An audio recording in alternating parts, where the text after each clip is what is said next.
جناب پروفیسر یحییٰ جلال پوری صاحب۔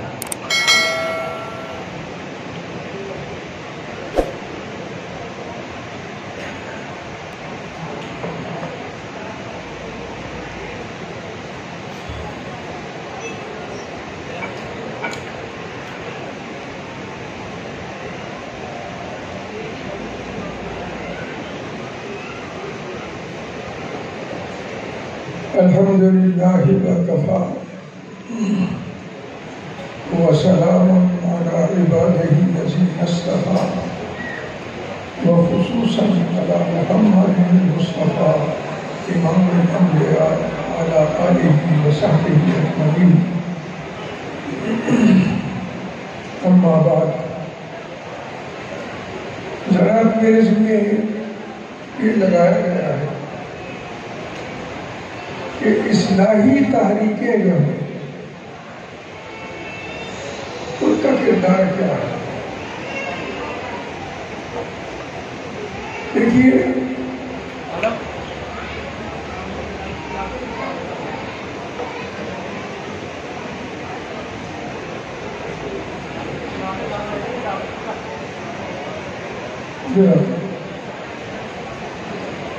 بات یہ ہے کہ بہت سے لوگ سمجھتے ہیں کہ وہ اصلاحی تحریک چلا رہے ہیں، ان کو یقین ہوتا ہے کہ وہ اصلاح کے لیے چلا رہے ہیں، لیکن بسا اوقات ایسا ہوتا ہے کہ وہ اصلاح کے نام پر چلائی ہوئی تحریک فساد کا سب سے بڑا ذریعہ بنے۔ میں بالکل ابتدائی حصہ جو ہے ہماری تاریخ کا اسے بھی ساتھ ہوں گا۔ ایک ایسا گروپ سامنے آیا جنہوں نے کہا کہ جناب ہم تو یہ چاہتے ہیں کہ مکمل طور پہ انصاف اور عدل سے کام لیا جائے، ہر ایک کو اس کا حق ملے، انصاف ہو۔ اور یہ ایسے لوگ ہیں کہ جنہوں نے اپنی تحریک کو اپنے خیال کے مطابق اصلاحی تحریک کر کے شروع کیا تھا، لیکن بالکل ابتدائی دور میں ہی سب سے زیادہ فساد کا موجب بنے۔ میری مراد خوارج سے ہے۔ خارجی میں وہ یہی اعتراض کرتے تھے کہ جناب دیکھیے صحیح معنوں میں انصاف نہیں ہو رہا، عدل نہیں ہو رہا، وغیرہ وغیرہ۔ اور عبادت گزاری ایسی تھی کہ خود رسول اللہ صلی اللہ علیہ وآلہ وسلم نے فرمایا کہ یہ لوگ جو ہے ان کی نمازیں لمبی، ان کو دیکھ کے آپ کو محسوس ہوگا کہ ہم تو کچھ بھی نماز نہیں پڑھتے، یہ تو بڑی عظیم بہت لمبی نماز پڑھتے اور باقی بڑی لمبی پڑھتے تھے۔ لیکن ساتھ ہی رسول اللہ صلی اللہ علیہ وسلم نے فرمایا کہ وہ جو پڑھتے ہیں نماز میں قرآن، وہ ان کے گلے سے اوپر ہی ہوتا ہے، اندر نیچے دل کی طرف کوئی نہیں ہوتا۔ اور انہوں نے جو فساد مچایا اس کی مثال نہیں ہے کہ انہوں نے نعوذ باللہ من ذالک حضرت علی جیسے اجل صحابہ نعوذ باللہ ان کو بھی کہا کہ یہ جناب رائے حق سے ہٹ گئے ہیں، نعوذ باللہ من ذالک۔ اپنے آپ کو سمجھتے تھے ہم اصلاح کریں۔ صرف یہیں پر بس نہیں، انہوں نے عام مسلمان جو حضرت علی کا ساتھ دے رہے تھے یا حضرت معاویہ رضی اللہ تعالیٰ عنہ کا ساتھ دے رہے تھے، تھا اختلاف، اس پر تفصیل سے بات نہیں کر سکتے، ٹائم نہیں ہے، اختلاف تھا، لیکن اس کے باوجود ان سب کو انہوں نے نہ صرف یہ کہ گمراہ کہا بلکہ یہ شروع کر دیا، کہا بھی کہ یہ سارے کافر ہو چکے، نعوذ باللہ، حضرت علی کا ساتھ دینے والے بھی اور حضرت معاویہ کا ساتھ دینے والے بھی، اور ان کی عورتیں اب کنیزیں بنا کے بیچو، تو یہ کام شروع کر دیا۔ حضرت علی رضی اللہ تعالیٰ عنہ تک یہ فساد کی خبر پہنچی تو آپ نے کہا معاویہ سے بعد میں نپٹ لوں گا، وہ سیاسی اختلاف ہے اس معاملے میں پہلے توجہ کرنی چاہیے۔ چنانچہ حضرت علی رضی اللہ تعالیٰ عنہ انہوں نے سب سے پہلے اس فتنے کو کلا کما کرنے کی کوشش فرمائی۔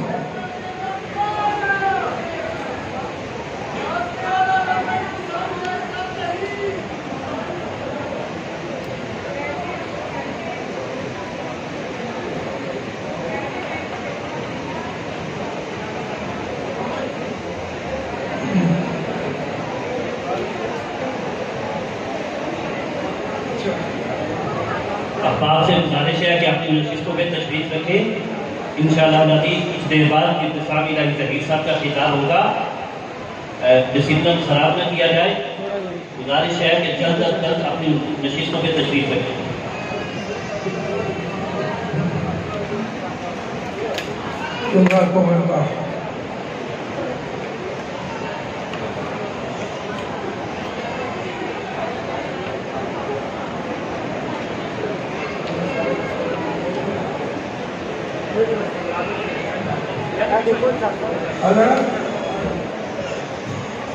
ان لوگوں نے جو کام شروع کیا تھا عملاً یہی کیا تھا کہ انہوں نے مسلمان خواتین کو پکڑ کے کنیزیں بنا کے فروخت کرنا شروع کر دیا۔ خود کو کہتے تھے کہ ہم اصلاحی تحریک چلا رہے ہیں۔ تو اس لیے آپ صرف یہ نہ دیکھیں کہ کوئی مدعی ہے اصلاحی تحریک چلا رہے ہیں،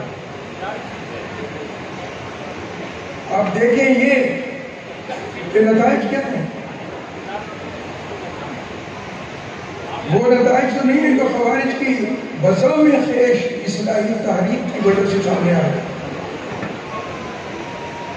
ان کے بالمقابل آپ کو ایک اور بات دیکھی اور پہلو دیکھی، بلکہ اسی کے ساتھ کا ایک دیکھی کہ حضرت عثمان غنی رضی اللہ تعالیٰ عنہ کا زمانہ، ایران کے مجوسی یہودی سارے مل کے اصلاح کے نام پہ سامنے آئے اور اصلاح کے نام پہ حضرت عثمان رضی اللہ تعالیٰ عنہ کے خلاف وہ جھوٹ بھرے جن کی کوئی حیثیت، بالکل بے پایا بے بنیاد جھوٹ کھڑے ہوئے، اور حضرت عثمان رضی اللہ تعالیٰ عنہ کو شہید بھی کر دیا گیا اور اس امت کو ایک بہت بڑے فتنے سے دوچار کر دیا گیا۔ بزام خیش تو یہ دعوت ہم یہی کرتے تھے کہ ہم اصلاح کرنے والے، یہ کوفے سے آئے ہوں یا بصرے سے آئے ہوں یا دمشق سے آئے ہوں، یہ سارے یہی دعویٰ کرتے تھے کہ ہم اصلاح۔ تو اصلاح جو ہے وہ نتائج سے دیکھتی ہے، نتائج کیا ہے سامنے۔ اب اس کے بالمقابل ایک دوسری طرف آئیے، ایک ہستی جس کے سامنے یہ بات تھی کہ سیاسی اختلاف کی وجہ سے جو حضرت معاویہ اور حضرت علی کے درمیان ہے، اس اختلاف کی بنیاد پہ حضرت معاویہ تو یہی فرماتے تھے نا کہ میں حضرت عثمان کی شہادت کا بدلہ لینے کے لیے یہ سب کچھ کر رہا ہوں۔ یہ ایک الگ موضوع ہے، کیا یہ ایسا ہی تھا یا اس کے علاوہ کچھ تھا، یہ اور بات ہے، لیکن بظاہر تو یہی تھا۔ تو یہ ایک ہستی اس وقت ایسی تھی جن کو اندازہ تھا کہ اس سے امت تقسیم ہو رہی ہے، فتنہ شروع ہو چکا ہے، اور وہ ہستی ایسی تھی کہ جن کی تربیت محمد رسول اللہ صلی اللہ علیہ وسلم کی آغوش میں ہوئی۔ میری مراد حضرت حسن رضی اللہ تعالیٰ عنہ۔ دیکھیے حضرت حسن رضی اللہ تعالیٰ عنہ نے بھی ایک تاریخ چلا، نام نہیں دیا تاریخ کا، لیکن تاریخ تو چلا گیا، اور اپنے والد کے زمانے میں چلا گیا۔ اپنے والد سے بار بار کہتے تھے یہ جو ہو رہا ہے باہمی جنگ جو ہو رہی ہے یہ درست نہیں ہے۔ اس معاملے میں اگر امت کو متحد کرنا ہے تو چاہے قربانی دینی پڑے دے دینی چاہیے۔ یہ ایک ہستی جس نے اس امت کو متحد کرنے کے لیے ایسی حکومت کی کو صرف جو ہے وہ استعفیٰ دے دیا جو حکومت عالم اسلام کی واضح اکثریت جس کو مانی تھی۔ یمن بھی ان کے ساتھ تھا، حجاز بھی ان کے ساتھ تھا، عراق بھی ان کے ساتھ تھا، شام بھی ان کے ساتھ تھا، زیادہ تر اندر سے لوگوں کا۔ مصر کا بڑا حصہ بھی بہت ہی یعنی بڑی بات، چلو ہم سمجھ لیں کہ ابھی شام میں حضرت معاویہ تھے، حضرت عمر بن عاص میں سے یہ تھوڑے تھے، لیکن وہاں جب اکثریت لوگوں کی جو ہے حضرت علی کو، حضرت حسن کو منظور تھا۔ بلکہ جو گفتگو ہوئی ہے حضرت علی کی شہادت کے بعد حضرت معاویہ کے سامنے وہ عجیب گفتگو، تو گفتگو کیا ہوئی ہے؟ ان کے لوگوں نے ان سے کہا کہ یہ دیکھا سامنے آپ نے حضرت علی کے ساتھ اتنی فوج تھی، اب اس سے کئی گنا زیادہ ہے، یہ سارے پہاڑ بھرے ہوئے ہیں، تو جناب امیر آپ ان سب کو شکست دے سکتے ہیں؟ یہ وہ المبرد نے کامل میں تفصیل سے بیان کیا ہے۔ تو حضرت معاویہ رضی اللہ تعالیٰ عنہ نے کہا کہ نہیں، اگر یہ سارے لوگ ہیں حضرت حسن کے ساتھ کوئی شکست نہیں دی جا سکتی۔ میں بھی اور طریقہ سوچ رہا ہوں، اور طریقہ کیا سوچا کہ حضرت حسن رضی اللہ تعالیٰ عنہ بہت سے چشم آدمی اتحاد امت کے دائی ہیں، خود اپنے والد کے سامنے بھی یہی کہتے رہے کہ اتحاد ہونا چاہیے، اور یہ جنگ جس طرح بھی جس قیمت میں بھی ختم ہونی چاہیے، ہو سکتی ہے ہونی چاہیے۔ تو حضرت حسن رضی اللہ تعالیٰ عنہ کو اتحاد کے نام پہ دعوت دیتا ہوں اور ان کے پاس بندے بھیجے اور جا کے یہ کہا کہ دیکھیے آپ تو بہت بڑی ہستی ہیں، یہ جو امیر معاویہ ہے یہ نہیں پیچھے ہٹیں گے، اگر آپ نے اتحاد کرنا ہے تو پھر شاید آپ ہی کو قربانی دینی پڑے۔ اور میں نے ایک بار یہ بات کہی تھی، بہت سے لوگ کچھ ناراض بھی ہو گئے بالکل سے، لیکن میں بات وہی دوبارہ کروں گا اس لیے جو حقیقت ہے۔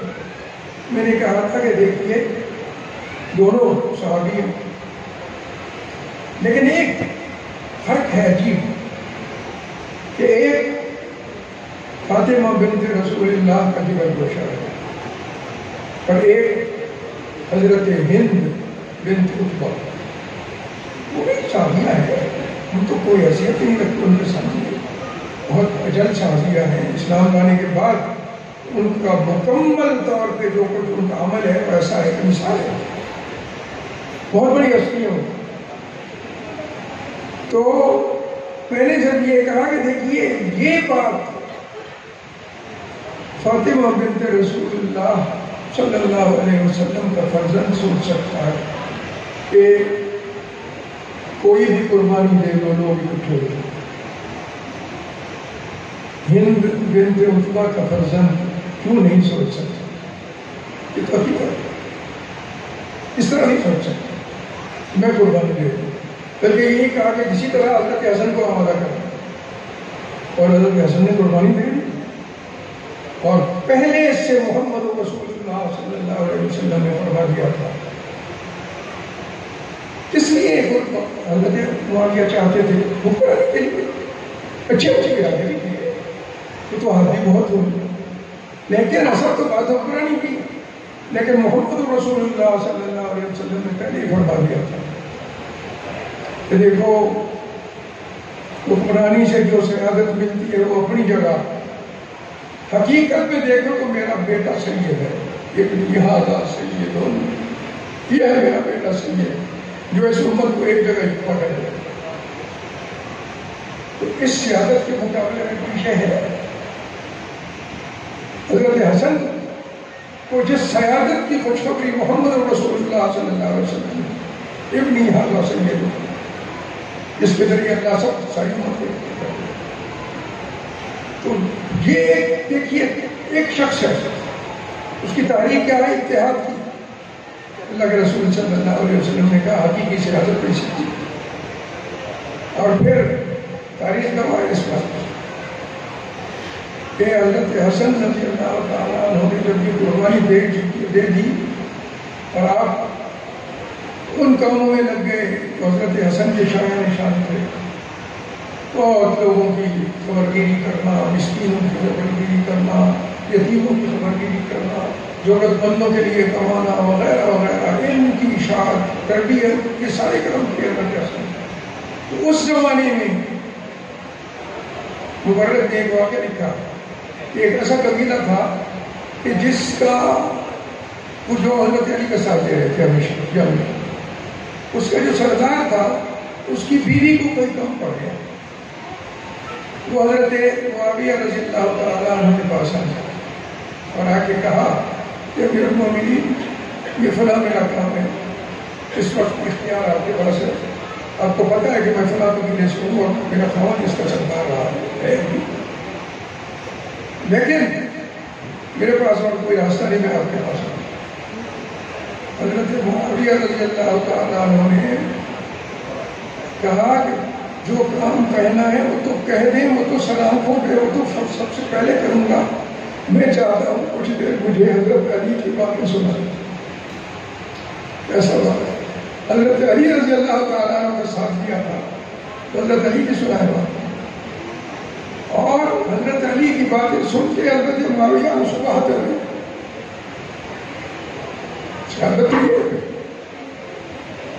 یہ جو تاریخ کی اکٹھے رہو، دین پہ چلو، جس کا آغاز حضرت حسن نے کیا تھا، اس کی وجہ سے پھر حضرت معاویہ جو وہ بھی اس سارے خاندان کے مداح بن گئے، ان کی عظمتوں کو سلام کرنے والے ہیں. میں جو عرض کرنا چاہتا ہوں ایک اور بھی ہے مثال. حضرت عائشہ رضی اللہ تعالیٰ عنہ مدینہ میں اپنے گھر میں بیٹھی کہ اتنے میں حضرت معاویہ کی طرف سے جو مدینہ کا گورنر ہے مروان، اس کی طرف سے اعلان ہوتا ہے کہ امیر المومنین نے اسی طرح جس طرح حضرت صدیق اکبر نے کیا تھا، جیسے حضرت عمر نے کیا تھا، انہوں نے اپنے بعد ایک حکمران جو ہے اس کا مقرر کر دیا ہے اور وہ بیٹا تھا. تو حضرت عبد الرحمن ابن ابی بکر وہ موجود تھے، انہوں نے کھڑے ہو کے زور سے آواز دی اور کہا جھوٹ بولتا ہے خدا کے دشمن، یہ نہ حضرت عمر کا طریقہ تھا، نہ حضرت ابو بکر کا طریقہ تھا، نہ رسول اللہ کا طریقہ تھا، یہ تو کیسر تیسرا کا طریقہ ہے، یہ تو کیسریت لے کے آ رہے ہیں. یہی لوگ کیا ہے تو صحیح ہوا ہے، یہ تو کیسریت ہے. تو مروان نے زور سے کہا کہ یہی شخص ہے جس کے بارے میں یہ آیت اتری کہ وہ اپنے ماں باپ کو برے انداز میں خطاب کرتا.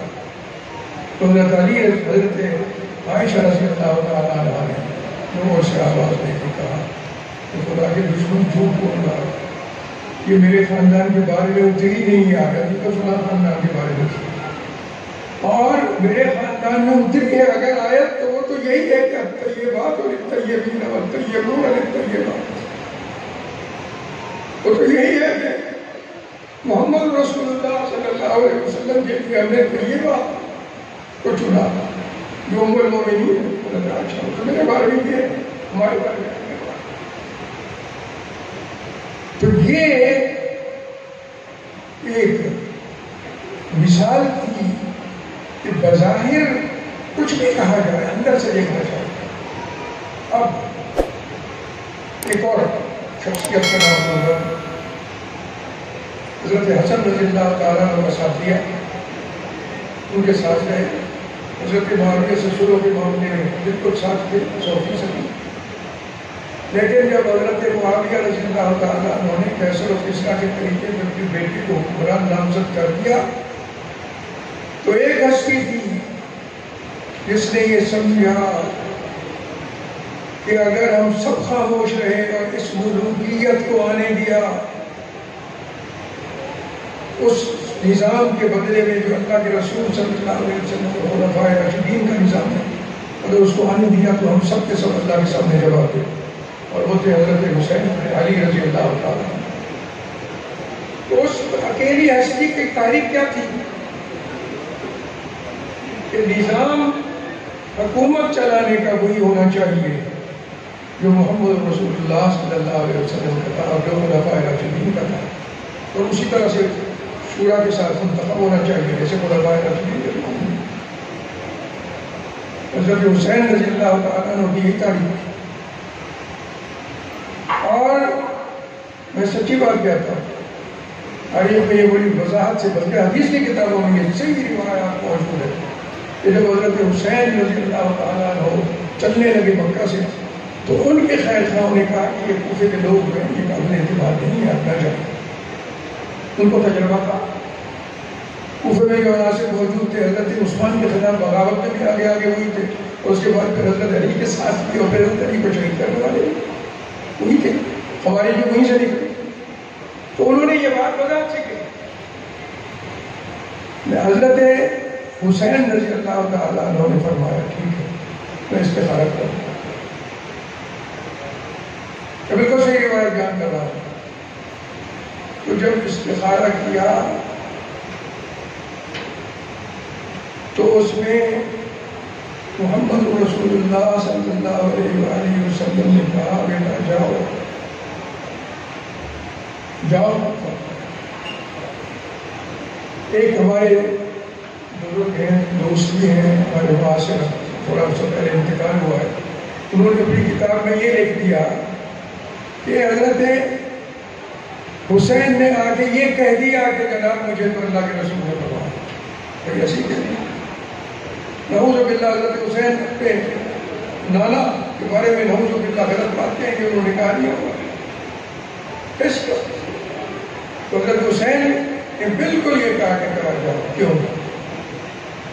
اس لیے کہ اتمام حجت ہو جائے۔ اگر کوئی بھی اس معاملے میں اگر صحیح کام نہ کرے، غلط کام کرے، تو اس کے سامنے یہ نہ ہو کہ جناب مجھ پہ تو کسی نے اعتراض ہی نہیں کیا، کسی نے کہا ہی نہیں ہے کہ یہ غلط ہے۔ تو یہ اتمام حجت ہونا چاہیے۔ حضرت حسین رضی اللہ تعالیٰ نے تو اتمام حجت کر دیا کہ اللہ کے سامنے ساری امت جواب دہ ہوگی اگر کوئی بھی خراب ہو۔ ایک ہستی ہے، یہ تاریخ ہے، بہت بڑی تاریخ، ایک ہستی ہے اور اتمام حجت ہوا۔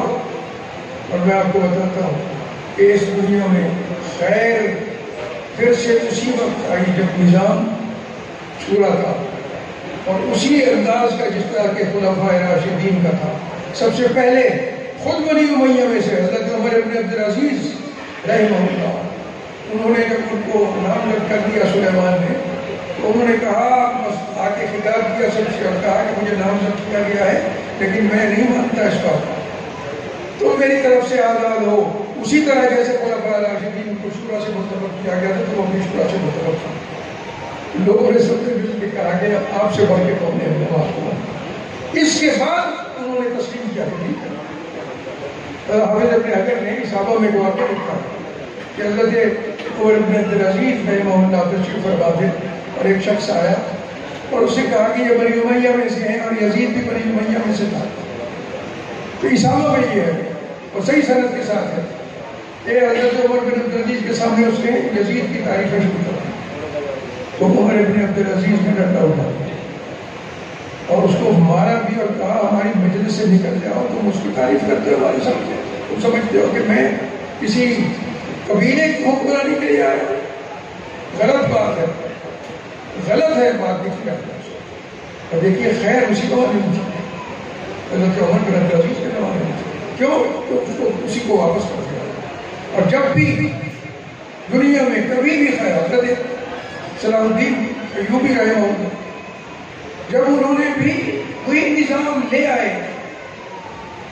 جو خلفائے راشدین کا تھا اور خود ایک تنخواہ دار بنتے رہے ایسے تنخواہ دار کہ ان کے تنخواہ ان کا مہینہ پورا نہیں کرتی تھی، مقروض ہوتے تھے، اور جب فوت ہوئے تو بہت سا قرضہ چھوڑ گئے، اور وہ ان کی جائیداد میں جو کچھ تھا وہ اور کچھ ان کے وارثوں نے کما کے اس کو ختم کیا۔ تو یہ تھی صلاح الدین ایوبی۔ اللہ نے بیت المقدس کی آزادی اور کیا قبلہ حضرت امام ابن تیمیہ رحمۃ اللہ علیہ اس زمانے میں انہوں نے انہی کے جو آگے وارث تھے ان کے ساتھ مل کے تاتاریوں کا مقابلہ کیا، اور تاتاریوں کا مقابلہ کرنے کے بعد حضرت صلاح الدین ایوبی کے وارث نے تاتاریوں کا مقابلہ کیا اور کہا کہ ہم کریں گے انشاءاللہ تاتاریوں کا مقابلہ۔ جیل سے نکلے تاتاریوں کو شکست دی اور پھر جیل میں چلے گئے، اس بات کو کوئی پرواہ نہیں ہوئی۔ یہ سارے انقلاب کب آتے؟ جب وہی نظام آ جاتا ہے۔ یہی کہا تھا حضرت حسین رضی اللہ تعالیٰ، ہمیشہ یہی ہوا۔ ایک چھوٹی سی مثال میں دیتا ہوں، اس کے بعد ایک تحریک ہے، اس کے بعد بات ختم کر کے میں اس کے کہنا یہی چاہتا ہوں کہ تحریک کے نتائج دیکھا کریں، اور یہ دیکھا کریں کہ تحریک جو ہے وہ صرف یہ نہیں کہ دعویٰ ہے، اور وہ تحریک ہے بالکل تھوڑے عرصہ پہلے نائجیریا، شمالی افریقہ کی، صرف نائجیریا نہیں، نائجر بھی اس کے ساتھ ہے، اور بھی ملک ساتھ ساتھ اس کے ساتھ ہے۔ اس تحریک کا نام ہے الحرکت النہضۃ الفولانیہ۔ اس کے بانی مبانی ایک بہت بڑے عظیم قائد تھے، ان کا نام تھا شیخ عثمان بن فوڈیو الفولانی، قبیلہ تھا ان کا فولانی، شیخ عثمان بن فوڈیو۔ میں مختصر سے بات کرتا ہوں تاکہ آپ کو پتہ چلے کہ آج بھی اگر کہیں برکت ہو سکتی ہے تو اسی نظام کے آنے سے، وہی حرکت اور وہی تاریخ چلنی چاہیے جو صحابہ نے چلائی تھی، جو حضرت حسین نے چلائی تھی، جو حضرت حسن نے چلائی تھی، وہی تاریخیں ہوگی اگر تو پھر وہ تاریخ ہے اور وہ اصلاح کی اور نہ نہیں۔ تو یہ شیخ جو ہے انہوں نے حج کے لیے آئے، اس زمانے میں لمبا وقت لگتا تھا، 2-3 سال لگتے تھے، مدینہ پہنچے تو یہاں انہوں نے حدیث پڑھنی شروع کر دی۔ حدیث پڑھی تو سامنے حقائق کھلنے شروع ہو گئے اور پتہ چلا کہ بھئی کیسی حکومتیں ہوتی ہیں۔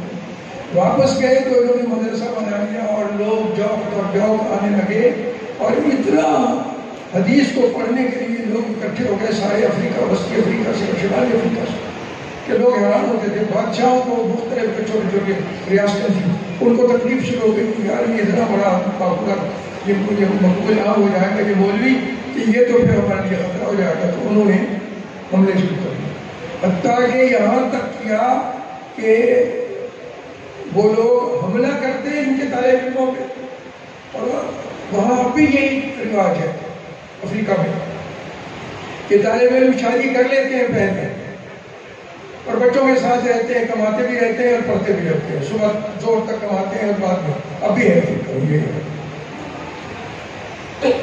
تو انہوں نے ان طالب علموں کے بچے اٹھا کے ان کی عورتیں اٹھا کے بیچنی شروع کر دی۔ تو لوگوں نے آ کے کہا شیخ سے کہ جناب آپ ہمیں اجازت دیں ہم اپنی حفاظت کریں ان سے۔ شیخ نے کہا ٹھیک ہے۔ تو انہوں نے مختلف جو اچھے اپنے شاگرد تھے 19 کی تعداد میں ان کو منتخب کیا۔ یہ بڑے خوبصورت واقعہ ہے، اس کو ذرا سنیے اور اس پر غور کیجیے گا، یہ ایک خوبصورت نئے دور کی مثال ہے۔ تو انہوں نے وہ ان لوگوں کو اکٹھا کیا، ان کو کہا کہ تم کدونا میں چلے جاؤ، تم کانوں کی طرف چلے جاؤ، تم فلاں جگہ چلے جاؤ، تم فلاں جگہ چلے جاؤ، اور تم جا کے وہاں جہاد کرو۔ جب ان کا جہاد کامیاب ہو گیا تو اس کے بعد ان کے جہاد کی کامیابی کے بعد نوبت یہاں تک آ گئی کہ کوئی سامنے کھڑا ہونے والا نہیں تھا، سارا کا سارا اختیار شیخ عثمان بن فوڈیو کے پاس تھا۔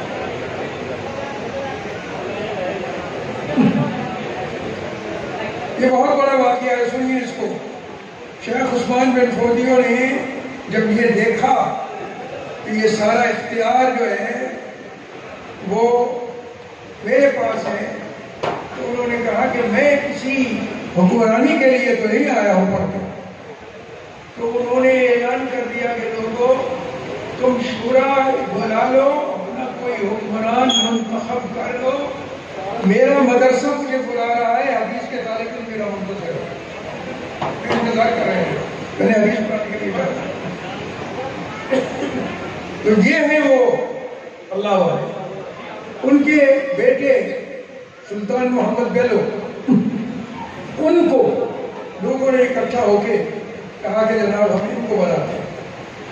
تو انہوں نے ان کے جو بیٹے تھے محمد، ان کو پیار سے بیلو کہتے ہیں، جس کا نام احمد ہو کہ محمد ہو اس کو بیلو کہتے ہیں پیار سے، تو محمد کے معنی۔ تو محمد بیلو کو انہوں نے سلطان بنا لیا۔ ان کی میں صرف دو باتیں آپ کو بتاتا ہوں اور بات ختم کرتا ہوں، آپ کو پتہ چلے کہ اسلامی تاریخیں کون سی ہیں اور اسلامی تاریخیں کون سی ہیں۔ سلطان محمد بیلو انہوں نے 19 سال حکومت کی۔ ارد گرد کے لوگ ان کی اسلامی حکومت سے جلتے تھے، اس لیے کہ ان کا طریقہ یہ تھا کہ فرسٹ لیڈی یعنی ان کی جو اہلیہ صاحبہ ہے وہ روز صبح کو گھر سے نکل کے، اور سامنے ایک میدان تھا، اس میں اپنی اور ساتھیوں کو اور کنیزوں کو بھی اکٹھا کر کے کھانا پکاتی تھی، اور جو جنگوں میں جہاد میں مختلف لوگ یتیم بچے ہو گئے تھے ان کو کھلاتی تھی اپنے ہاتھوں سے۔ یہ فرسٹ لیڈی کا کام تھا۔ اور محمد بیلو جو ہے وہ رات کو جاگ کے چمڑے کے ڈول اور رسیاں بناتے تھے اور چوری چوری اس کو بکواتے تھے تاکہ پتہ نہ چلے کہ امیر المومنین کے ہیں، اور اسی سے گزارا کرتے تھے کرتا۔ اور ان کے برتن اب بھی محفوظ ہیں، لوہے کے، عام سے لوہے کے، کسی اچھی دھات کا برتن بھی نصیب نہیں ہے۔ یہ ہے محمد بیلو۔ اور میں آپ کو ایک بات بتاتا ہوں کہ سلطان محمد بیلو نے 19 سال حکومت کی۔ ان 19 سالوں میں انہوں نے 25 بڑی بڑی جنگیں لڑنی پڑی انہیں۔ آپ مجھے بتائیے کہ ایک آدمی حکومت بھی کرتا ہو، وہی سپریم عدالت بھی ہو، ساری جو ہے نا اپیلیں ان کے پاس آتی، وہی فلاحی پروگرام کا انچارج بھی ہو اور اس کا گھرانہ صاحب کہ یتیموں کو اپنے ہاتھ سے کھانا کھلانا ہے۔ اس کے باوجود رات کو وہ ڈول چمڑے کے سی کے اپنی روزی کماتا ہو، تو اس عالم میں وہ کتنی کتابیں لکھ سکتا ہے؟ اس عالم میں وہ امیر ہے، جنگیں کرنی پڑ رہی ہیں اس کو، خود ہی فلاحی پروگرام کا انچارج ہے اور خود ہی اپیل ہے، کورٹ آف اپیل ہے، کتنی کتابیں لکھ سکتا ہے اس دور میں؟ آپ اندازے سے بتائیں۔ جناب چھوٹی اور بڑی، ایسی بڑی بھی جو کئی جلدوں میں 250 کتاب اس دور میں لکھی ہے، سب ڈاکٹر 250 سے زائد کتابیں لکھی۔ یہ ہے اسلامی تاریخ، یہ فلانی تاریخ جس کے اثرات میں تھے۔ تو گزارش صرف اتنی ہے کہ اصلاحی تاریخ وہی ہے کہ جو اللہ کے رسول صلی اللہ علیہ وسلم کے طرز حکومت کا اسی کو اپنائے، صحابہ کی طرح حکمرانی کرے، اسی طرح سے منتخب ہو کے آئے، اسی طرح سے زندگی گزارے، اسی طرح سے دنیا کے عیاشیوں سے دور رہے، اور اسی طرح سے اپنے روز خود کما کے اور دوسروں کے بھی خرچ کر رہے ہیں۔ یہ اس کا سلسلہ، اور یہ اتنا بڑا یہ دور ہو گیا کہ انگریزوں کو فکر لگ گئی، انہوں نے ایک بندہ بھیجا، لیپرٹن نام تھا اس کا، جاسوسی کے لیے آیا۔ وہ آیا جاسوسی کے لیے کہ میں محمد بیلو کی جاسوسی کرتا ہوں، لیکن محمد بیلو سے ملنے کے بعد اور کچھ چرچا لینے کے بعد وہ گیا واپس، ساری جائیداد بیچی اور آگے آ کہنے لگا میں آپ کو دیکھ کے مجھے پتہ چلا اسلام کیا ہوتا ہے، اس لیے اب میں آپ کا روز نامچہ لکھا کروں گا۔ تو اس کے جو مانائز لکھے ہیں، جو ڈیلی روز نامہ لکھا ہے، روز نامچہ لکھا ہے، اب وہ یونیورسٹی نے اس کو اصل زبان میں بھی، انگریزی میں بھی اس نے لکھا، اس میں بھی شائع کیا اور کئی اور زبانوں میں بھی کرنا ہوگا۔ تو میں بتاتا ہوں کہ اسلامی تحریک نہیں ہوتی اور کوئی اصلاحی نہیں ہوتی اس کے علاوہ، وہ اصلاح کے بجائے فساد کا سبب بنتی ہے۔ اور اصلاح کی تعلیم، جیسے کہ یہ آخری مثال میں نے دی ہے، اور میں سمجھتا ہوں کہ ہمیشہ آخر تک یہی ہے حضرت امام مہدی نے بانی، وہ سارا کچھ چھوڑ کے بالکل لوگوں کو چھوڑ دیں گے، چلے جائیں گے، لوگ جب انہیں قبول کر لیں گے تو امام مہدی اسی طرح زندگی گزاریں گے جیسے صحابہ کرام نے گزاری، جیسے خلفاء راشدین نے گزاری تھی، کبھی تو کوئی بات نہیں۔